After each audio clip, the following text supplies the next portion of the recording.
actually prefer to do it by movement if it doesn't. Hi.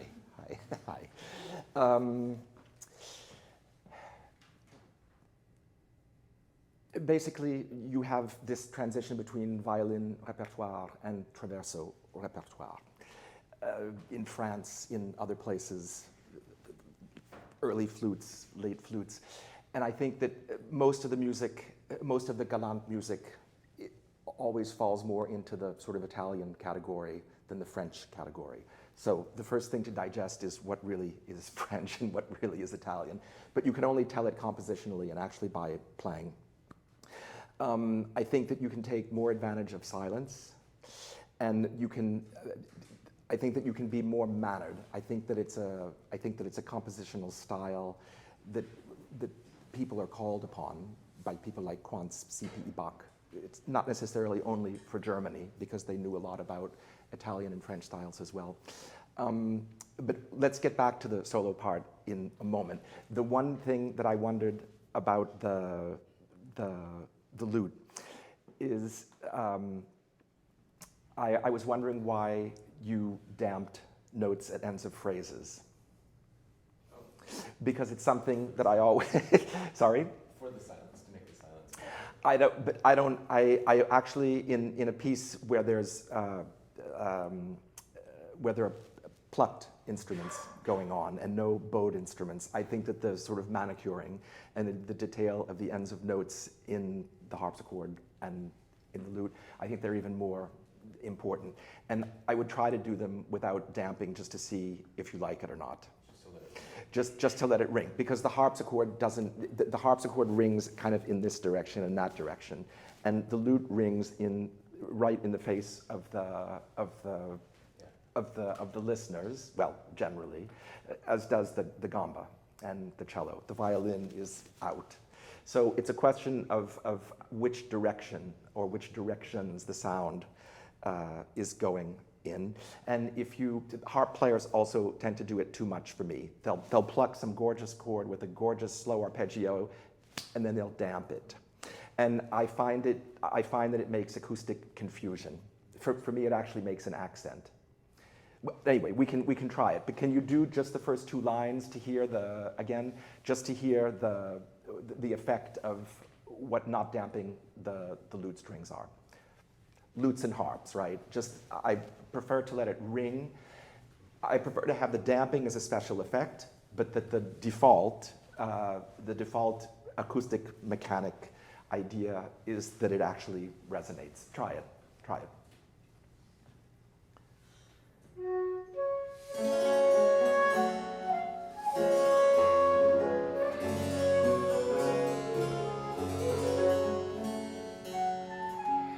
But wait, if he does that, then you have more time.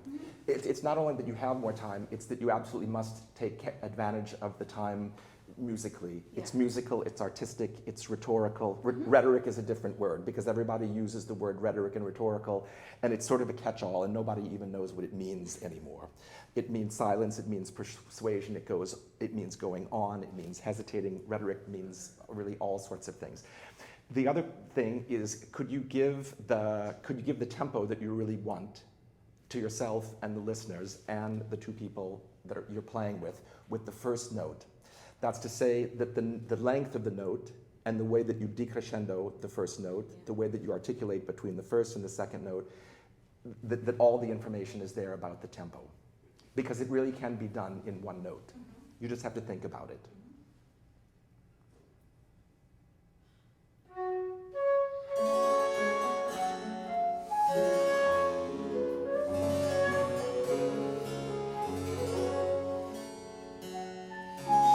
But you should drag the end of the phrase. He goes diam. You make a minor third resolution. So he should go bum.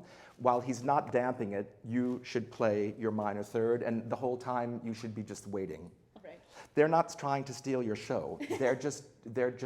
Continual players have to constantly do a job better than they've been called on to do. The problem with continual playing in 2019 is that it's just not good enough.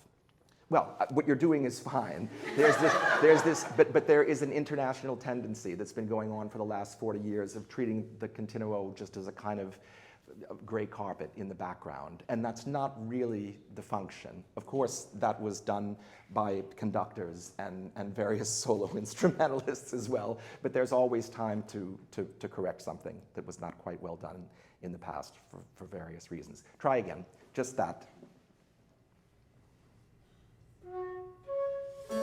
Much better.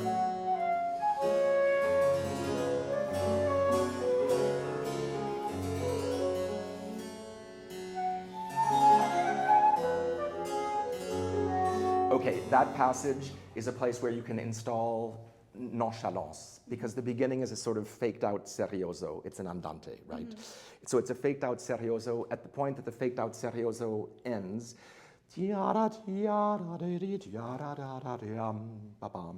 want something to be nonchalant, you actually have to give a curve to it that allows the listener to pick up on the fact that it's nonchalant. Can you start just there? Do you see where it is?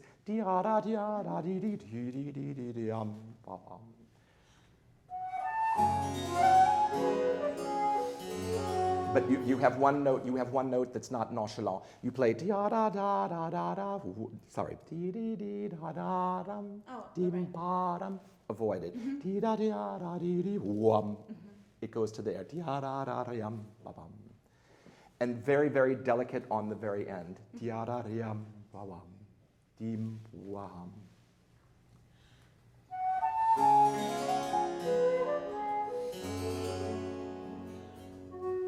Later.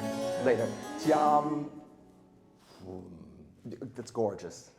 Again, no, but it's a question. I never work with beginners or amateurs, so working only with really, really good people. I mean, when I'm teaching, not when I'm doing musical things. But basically, I'm only suggesting things that I would suggest to somebody if they were making a recording, and I was sitting in the cabin doing the artistic direction of a recording, because some things just need fixing. And it doesn't mean that if you fix them, it will sound like Skip Sempe or Capriccio Stravagante. If you fix them, it just means that they'll be automatically more convincing. And it's very quick work if the people are really good and they can get into it. Can you do the same thing and go on?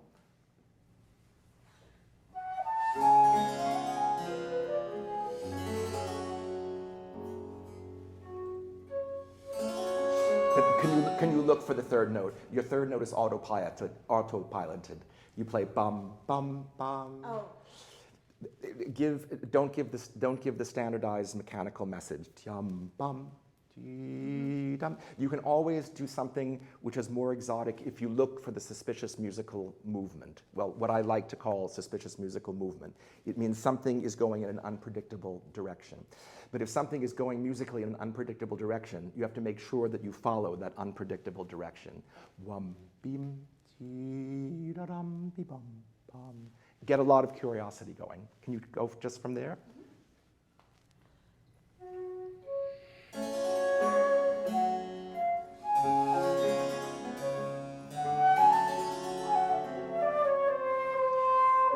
Can you put a fermata over 3 notes instead of 1?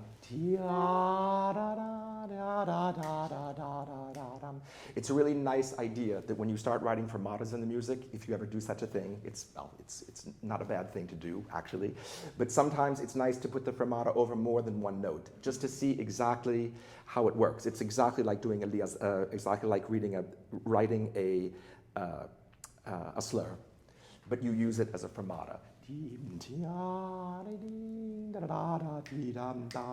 It just makes it more interesting to listen to. Whether it's a cheap trick or not is another question. Maybe it is, maybe it isn't. But it's nice to be able to at least experiment with the idea of what you would like to do with it. Try again.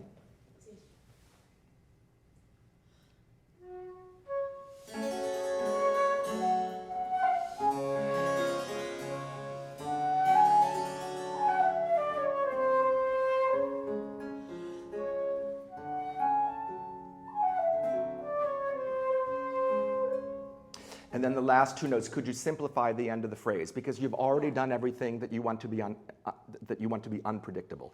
At the end of the phrase, when you hear in echo, everybody in the audience knows exactly what you're going to do. And I would put down the end in the most simple fashion possible. I would take all the artifice out of it and just play the last two notes.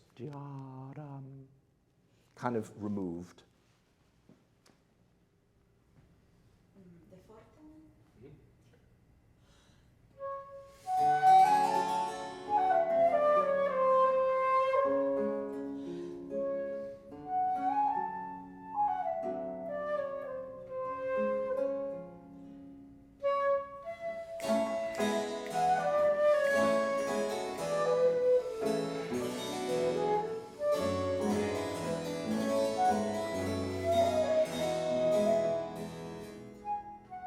I would wait longer.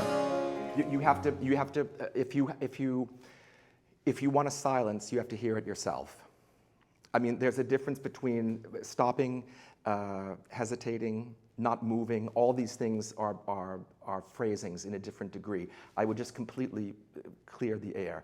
Sometimes you can only clear Sometimes the only way I know of really clearing the air is to play the last note of a phrase as though the piece is over. And then you start again. I like starting and stopping a lot, which was very difficult to get out of chamber music ensembles. It's very difficult to get out of harpsichordists. It's very difficult to get out of orchestral situations at some point, because what I've found is that even extremely, extremely fine musicians actually don't like stopping. And I have always loved it, and I always wondered why it was such a problem for so many fine musicians. And I finally figured out that musicians don't like stopping because they think that they don't know how to start again. And it's not true. Every fine musician knows how to stop and start, but they never ask themselves to do it, and no one else asks them to do it either. I mean, to play something in the middle of a piece as though it's the last note of a piece, and then you're going to have another movement. So this idea of stopping and starting, I think, is really, really, I think it's just essential in all music making. It's not just in Baroque music or French music of the 18th century or Italian music or 17th or late 16th century music. I think it's just something which is inherent in musical movement, rhetoric, if you can use the word accurately for once. Okay, since we can't do this all day, which I would love to do, that's basically what I would say about the first movement and this sort of faked out andante and how to navigate between what's predictable and what's unpredictable. Mm-hmm. So, the next movement.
Interesting. I think that I would alter the instrumentation further. I think that it would be nice if you. This is a question of musical decoration. I think it would be really, really effective if you would play, if he was alone in the very beginning and the very end.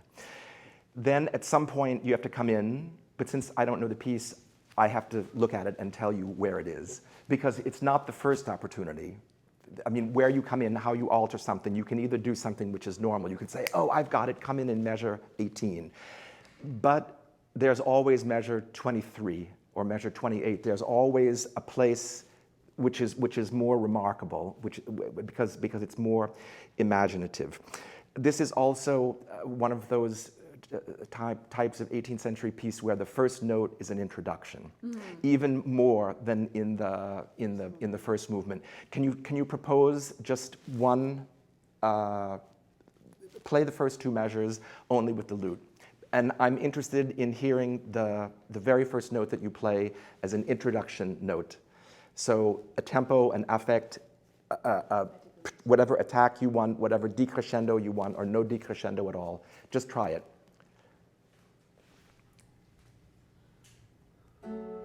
It's too together.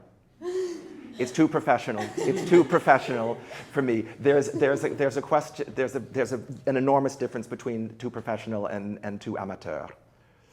But you can't, if you're giving something. If it's two together, it gives the impression of being neurotic. Not only neurotic about being together, just neurotic in general. I mean, even more neurotic than just being together. And also, do you want a 2-note arpeggio or a 3-note arpeggio? I didn't notice how many notes you were playing. I played 4, mostly simultaneously. Really Try it. Wham. I hear 3. Da-da-dum. Wham. Wham.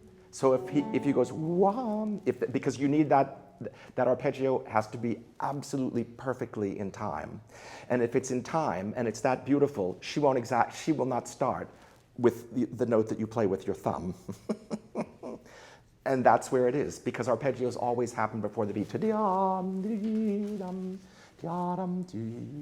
Whatever. Try it.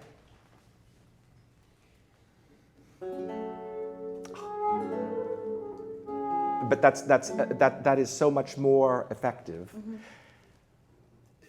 Just because it's the way acoustic musical instruments function together, and the way arpeggios function with somebody that has to just play one note. Everybody speaks since 1950, 65, whatever, about period instruments and modern instruments. There's a huge difference, but the real difference in behavior of musical instruments is the difference between acoustic musical instruments and electric musical instruments. This is something that nobody ever talks about. Unfortunately, that's where the real difference is. I mean, period instruments or modern orchestral instruments, they're all wooden resonators and brass resonators. They're all conceived by luthiers, by instrument makers. It has nothing to do with plugging something into the wall. And so you constantly have to fight the battle of bringing out the beauty of acoustic musical instruments. Try it again, because that was just stunning. That was great. And everybody at some point makes a solo recording, or they become a conductor, or they make a harpsichord recording as a soloist. And these are the things that you really, really hear in the microphone. It's what I call being microgenic. It's like photogenic, but for a microphone instead of a camera. So it has to be, and you're going to be there, at some point, you're going to be there up against the microphone, and God only knows who the record producer is going to be. They might be somebody who says, it's not together, it's not together, it's not together. And by the time you get it together, you will have lost all the charm of the movement, because you will have blown the first note of the piece. Try again.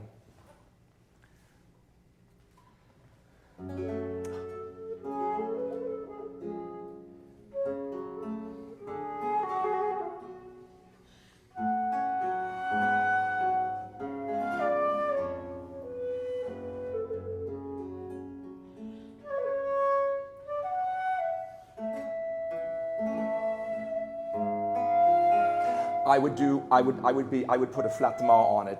Yeah. And it has to, if you don't want it to sound like a mistake, you have to exaggerate it. I mean, All the French wind players talk about it. Marais has a flattement for the viol. You really have to do it as exotically as you can. And the harpsichord still shouldn't come in. I'm waiting for it. Go from there.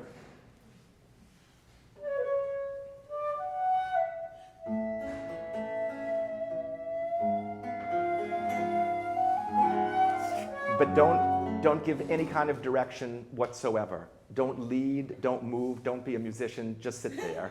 Just sit there with the lute. Don't do anything while she's doing the exotica.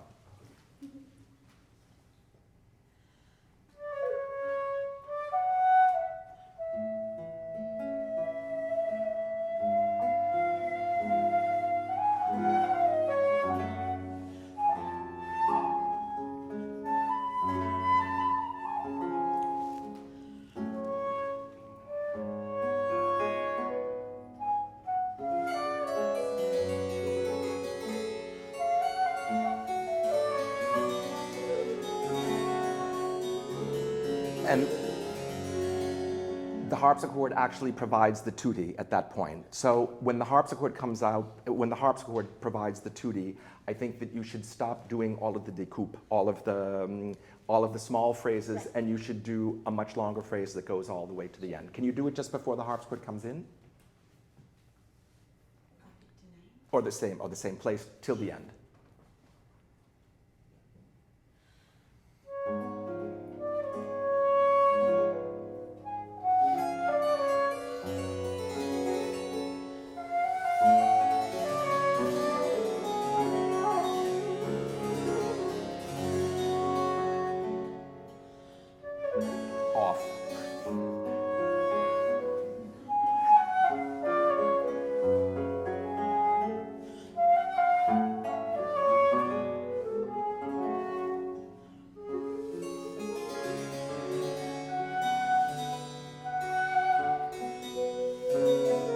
The second repeated note has to be longer. Tiang, tiang. That's the painful note. Tiang. That one is timid, the first one. Tiang, tiang, tiang, tiang. Try there, to the end.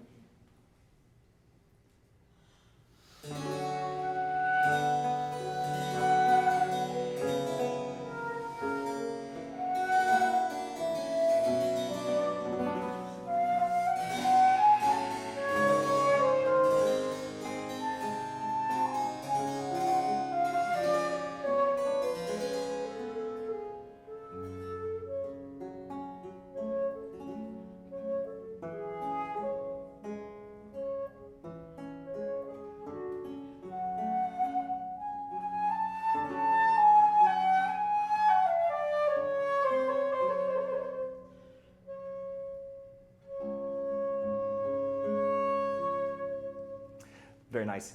Just one thing, if you could avoid doubling her leading tone in this finger, it sounds even better. Yeah. Major third, minor third, and bass, that's it. You should avoid her note. It's compositionally not, it's not the compositional solution, and it makes a unison where the unison is not really, it has nothing to do with whether it's in tune or not.